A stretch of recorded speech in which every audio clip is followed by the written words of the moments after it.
सभी पेरेंट्स और टीचर्स को मेरा तहे दिल से नमस्कार और स्वागत है आपका आशाएं में। मैं विजय पॉल एक टीचर और स्कूल एडमिनिस्ट्रेटर के रूप में कई सालों से बच्चों की शिक्षा और उनके विकास के साथ जुड़ा हुआ हूँ। मेरी इन 25 सालों की यात्रा में मैंने कई बातें सीखी हैं। उनमें से एक बात यह है कि परवरिश सिर्फ बच्चों को बड़ा करना ही नहीं, बल्कि उनके अंदर एक स्ट्रॉन्ग कैरेक्टर, कॉन्फिडेंस और वैल्यूज को जगह देना है। ऐसी विचारधाराओं को आप तक पहुंचाने के लिए मैंने अपना नया यूट्यूब चैनल शुरू किया है, आशाएं। अगर आप एक पेरेंट हैं या फिर टीचर और पेरेंटिंग और बच्चों के डेवलपमेंट के बारे में और भी ज्यादा जानना चाहते हैं तो मेरे चैनल को लाइक और सब्सक्राइब करिए और जुड़ जाइए मेरे साथ इस नए सफर में, जो कि सिर्फ और सिर्फ बच्चों की उन्नति और उनके विकास की मंजिल तक पहुंचाएगा। तो चलिए अपनी आशाओं को लेकर के चलते हैं हमारे इस चैनल पर।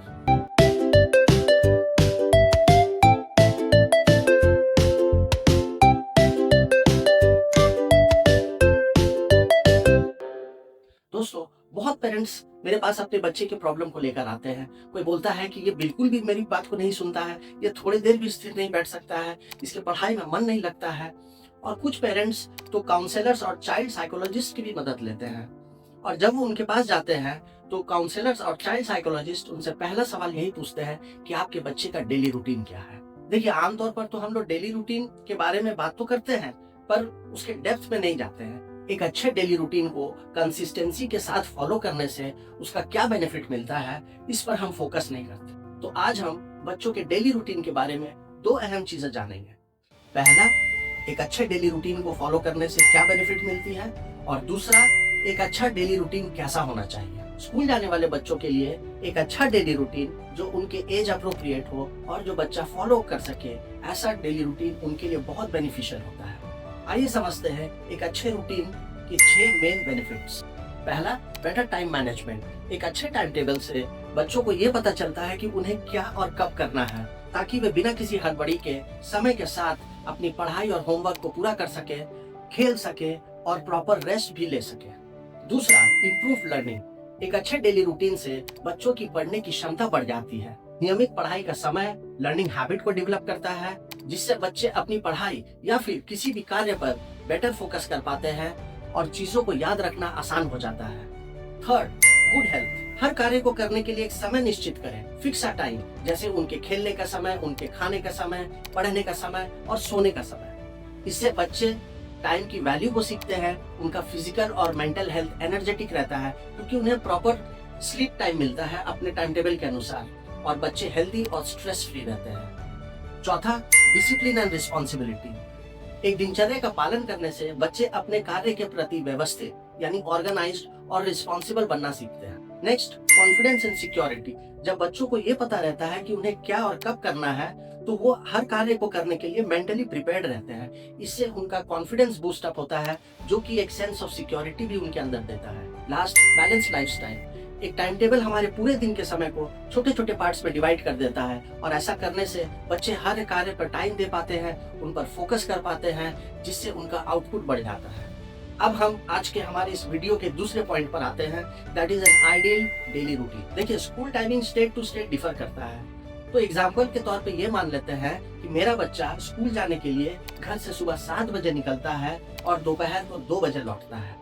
अब चलिए इस टाइमिंग के बेसिस पर 6 से 14 साल के एज ग्रुप के बच्चों के लिए एक मॉडल टाइम टेबल बनाते हैं। मैंने 6 से 14 साल के बच्चों का एज ग्रुप अभी इसलिए लिया है क्योंकि इससे छोटे एज ग्रुप के जो बच्चे होते हैं, जो प्री प्राइमरी स्कूल्स में जाते हैं, उनका टाइम टेबल थोड़ा डिफर करता है, क्योंकि बहुत छोटे बच्चे रहते हैं, लेट से उठते हैं, उनका स्कूल भी थोड़ा लेट शुरू होता है। और जो बड़े बच्चे होते हैं, एडोलेसेंट्स होते हैं, 14 साल से बड़े बच्चे होते हैं, क्लास 9 ऑनवर्ड्स होते हैं, तो उनका टाइम टेबल भी थोड़ा डिफर करता है, क्योंकि उनके टाइम टेबल में स्टडी आवर्स थोड़ी ज्यादा रहती है। तो चलिए एक आइडियल टाइम टेबल देखते हैं 6 से 14 साल के बच्चों के लिए। हाँ, ये हो सकता है कि इस एज ग्रुप से छोटे या फिर ज्यादा एज के जो बच्चे हैं, कुछ कॉमन टाइमिंग्स वो लोग इसमें से ले सकते हैं। सुबह 5:30 बजे उठने का समय, बच्चों को प्यार से उठाएं, मुस्कुराते हुए उठाएं। उठने के बाद brush your teeth and freshen up. हाँ, यहाँ मैं एक चीज बोलना चाहूंगा कि घर से निकलने से कम 1 से 1.5 घंटे पहले बच्चों को उठा दे, ताकि बच्चों को सफिशिएंट टाइम मिल सके रेडी होने के लिए। फिर 15 मिनट का समय लाइट एक्सरसाइज, ब्रीदिंग, योगा के लिए, स्ट्रेचिंग बहुत जरूरी बच्चों के लिए। फिर 6 to 6:30 shower and get ready. कोशिश करें कि बच्चों को सुबह नहाने की आदत दे सके। सुबह नहाने से पॉजिटिव एनर्जी मिलती है, माइंड अलर्ट रहता है, और थोड़े थोड़े सर्दी जुकाम जो बच्चों को होते रहते हैं, उनसे शरीर को लड़ने की क्षमता बढ़ जाती है। फिर 20 minutes breakfast time, 6:50 to 7, 10 minutes का मैं बफर टाइम रखा हूँ। ये buffer time last minute rush को हैंडल करता है। कभी कभी टिफिन पैक करने में लेट हो जाती है, स्कूल के सॉक्स नहीं मिल रहे होते हैं और अचानक बच्चा चिल्लाता है, मम्मी मेरा आईडी कार्ड, और मम्मी बच्चे को फटकारा लगाते हुए आईडी कार्ड के खोज में लग जाती है। और इस तरह के सिचुएशंस हर स्कूल गोइंग बच्चे के घर में होते रहते हैं। इसलिए बफर टाइम। बच्चों के स्कूल के आईडी कार्ड के लिए मैं एक टिप देना चाहूंगा कि जब बच्चा स्कूल से घर लौटता है तो उन्हें ये सिखाएं कि अपने आईडी कार्ड को स्कूल बैग में ही रखें।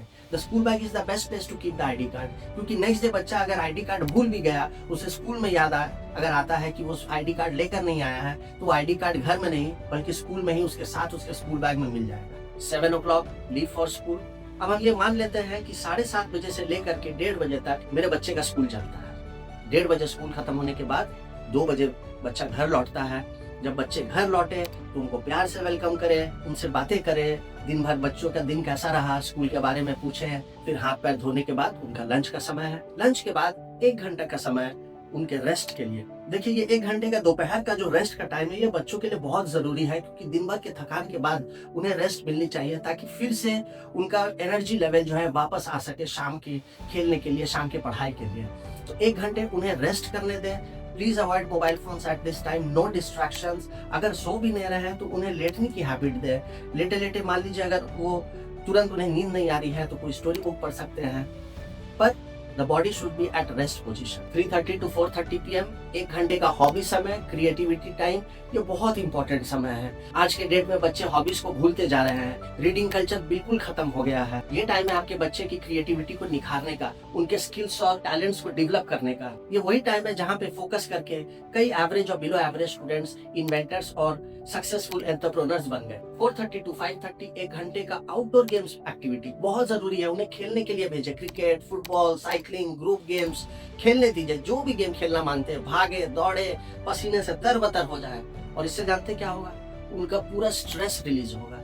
दिन भर जो स्कूल में थे उससे एक सुपर ब्रेक उनको मिलेगा और माइंड फिर से अपने इवनिंग के एक्टिविटीज को, इवनिंग की पढ़ाई के लिए रेडी हो। बॉडी थक जाएगा और रात में अच्छी नींद आएगी। 5:30 to 6 हाफ एन आवर का time for wash and snacks. 6 to 8 PM study and homework time. अगर बच्चे क्लासेस 1 और 2 में हैं तो 1 से 1.5 घंटे का समय उनके लिए काफी है। बाकी का बचा हुआ समय आप उनके क्रिएटिव एक्सप्रेशंस को डेवलप करने में या फिर फैमिली गेम्स में आप स्पेंड कर सकते हैं। बच्चों को पढ़ने के लिए बहुत प्रेशराइज मत करिए, उन्हें मोटिवेट और एनकरेज करिए। बहुत ऐसे स्कूल्स हैं जो क्लास 2 तक के बच्चों को होमवर्क नहीं देते हैं और बहुत स्कूल्स हैं जो होमवर्क देते हैं। तो आपके बच्चे के स्टडी टाइम, अगर उसे कुछ होमवर्क मिला है तो उसके अनुसार आप इस स्टडी टाइम को प्लान कर सकते हैं। ये जो 2 घंटे का स्टडी आवर्स है, यहाँ बहुत सारे पेरेंट्स चैलेंजेस फेस करते हैं, specially parents of class 3 and above. अगर आपके बच्चे को पढ़ाई में मन नहीं लगता है, वो थोड़ी देर भी स्थिर नहीं बैठ सकता है, या पढ़ाई से जुड़ी किसी भी प्रकार की समस्या हो, तो आप मुझे कमेंट्स में जरूर लिख करके बताएं। मैं ऐसे प्रॉब्लम्स के सोल्यूशन दूंगा, वीडियोस बनाऊंगा और आप लोगों के साथ शेयर करूंगा। बिल्कुल ट्राइड एंड टेस्टेड स्ट्रेटेजीज दूंगा। 8 to 8:30 PM dinner with family बहुत ही इंपॉर्टेंट समय है एक परिवार के लिए, स्पेशली बच्चे के लिए। साथ में डिनर करने से आप बच्चों को टाइम दे पाएंगे। बच्चे बहुत सारी बातें आपसे शेयर करना चाहते हैं, आप उनकी बातों को सुनिए और ऐसा करने से आप उनकी इमोशनल वेलबींग को स्ट्रॉन्ग करते हैं। और हाँ, इससे फैमिली बॉन्ड भी स्ट्रॉन्ग होता है। 8:30 to 8:45 PM brush your teeth. देखिए, रात में बहुत कम लोग ब्रश करके सोते हैं, जबकि ये सबसे ज्यादा इम्पोर्टेंट है। एनडीटीवी द्वारा एक रिसर्च में ये देखा गया है कि हमारे देश में 50% से भी ज्यादा लोग रात में ब्रश करके नहीं सोते हैं। अब अगर पेरेंट्स ही नहीं करेंगे तो बच्चे कहाँ से सीखेंगे। Oral hygiene is very important, पर दुख की बात यह है कि हमारे देश में हम लोग ओरल हाइजीन को इम्पोर्टेंस नहीं देते हैं, समय नहीं देते हैं। उसी 15 मिनट के दौरान शाम में ही बच्चों को अपने स्कूल बैग को खुद रेडी करने दें। टाइम टेबल के अनुसार बुक्स और कॉपीज को सेट करना, पेंसिल बॉक्स को चेक करना कि सब जरूरत की चीजें उसमें है कि नहीं, इन सब की ट्रेनिंग बच्चों को छोटे से ही दें। अच्छा, ये बताइए कि हॉस्टल में जो बच्चे रहते हैं उनका बैग कौन सेट करता है, बताइए। वार्डन? नहीं, बच्चे खुद करते हैं, तो घर में क्यों नहीं। Next, get uniform, shoes and socks ready for the next day. 8:45 to 9 PM रात में सोने के लिए आस्ते आस्ते रेडी होना है। 8:45 में बच्चों को लेटा दें, उनके साथ बात करिए, उन्हें कुछ स्टोरी बुक्स दे सकते हैं आप। स्टोरी रीडिंग भी, स्टोरी टेलिंग भी कर सकते हैं, स्टोरी रीडिंग भी कर सकते हैं बच्चों के साथ। बस बिस्तर में चले जाना है, बच्चों को लेटना है and slowly they go into their sleep. मैं तो एडवाइस करूंगा कि पेरेंट्स भी बच्चों के साथ सोए, इसी समय, ताकि उन्हें भी प्रॉपर स्लीप मिल सके। आज हम लोग अपने आप को बहुत स्लीप डिप्राइव कर लेते हैं, क्योंकि हमारा वर्क कल्चर ऐसा हो गया है।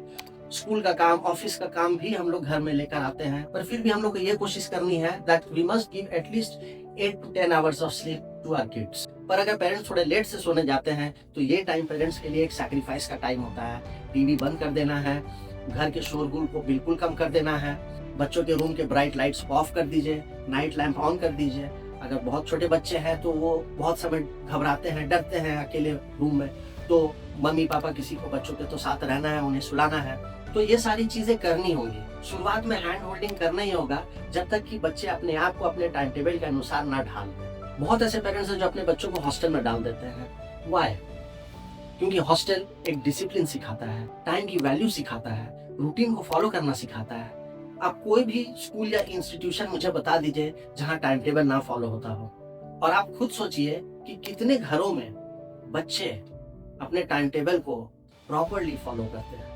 अब टाइम टेबल को कैसे फॉलो करें कि उससे हमारे बच्चे को बेटर आउटपुट मिल सके? तो सबसे पहली बात जो है that is consistency. Keep their study time consistent. जब बच्चे डेली एक ही समय पर पढ़ने बैठते हैं तो माइंड जो है वो एक क्लॉक के समान सेट हो जाता है।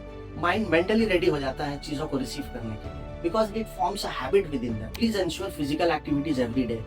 बाहर खेलने के लिए उन्हें एनकरेज करें। आज के समय में आउटडोर गेम्स वगैरह बहुत कम गए हैं। It helps in developing their concentration and reduces stress. Make bed time and wake up time consistent. हमारा बॉडी क्लॉक एडजस्ट हो जाता है, जिससे हमें सोने और उठने में दिक्कत नहीं होती है। चौथा, आप अपने बच्चे के टाइम टेबल को उसके स्कूल के स्टार्टिंग और एंडिंग टाइम के अनुसार, और कभी कभी बच्चों के एनर्जी लेवल के अनुसार आप उसमें चेंजेस कर सकते हैं। देखिए, मैं जो टाइम टेबल शेयर किया हूँ, इस मॉडल टाइम टेबल के अनुसार मैं ये बताना चाह रहा हूँ कि बच्चों को हर काम को टाइम से करना सिखाइए, टाइम की वैल्यू करना सिखाइए, ताकि वे समय रहते काम को शुरू कर सके और समय रहते काम को खत्म भी कर सके। Next, screen time should be avoided.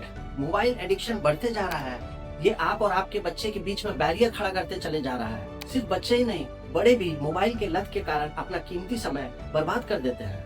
And last, praise efforts not just achievements. जरूरी नहीं कि बच्चा जो है अगर बहुत अच्छा मार्क्स लेकर आया, रिपोर्ट कार्ड में बहुत अच्छे मार्क्स लेकर आया है, तभी हम उसे प्रेस करेंगे। नहीं, छोटे छोटे काम को जब बच्चे सक्सेसफुली करते हैं, अपना बेड बनाना है, अपने शूज को पॉलिश करना है, अपने टाइम टेबल के अनुसार स्कूल के बैग को रेडी करना है, इन सब छोटे छोटे कामों में जब वो सक्सेसफुली करते हैं तो उन्हें प्रेस करिए। ये उन्हें मोटिवेट करेगा और अगले काम को करने के लिए फिर से उन्हें एक एनर्जी देगा। दोस्तों, बहुत ऐसे फैमिलीज है जहाँ दोनों पेरेंट्स वर्किंग हैं। हो सकता है कि वो लेट से घर आते हो सकता है उनका बच्चा उनके आने तक अपने टाइम टेबल को सही से फॉलो नहीं करता है और उनको मालूम तक नहीं है। तो ऐसे पेरेंट्स की परेशानियों को मैं समझ सकता हूँ। अगर आप उनमें से एक पेरेंट्स हैं तो आपके लिए मेरे पास सोल्यूशन है। देखिए, आप मॉर्निंग, लेट इवनिंग और नाइट की टाइम टेबल को तो मॉनिटर कर लेते हैं, बस जरूरत है दोपहर के टाइम टेबल को देखना कि आपका बच्चा फॉलो कर रहा है कि नहीं। तो अगर आपके पेरेंट्स आपके साथ घर में रहते हैं, या फिर अगर आपके घर में जो हेल्पिंग हैंड है,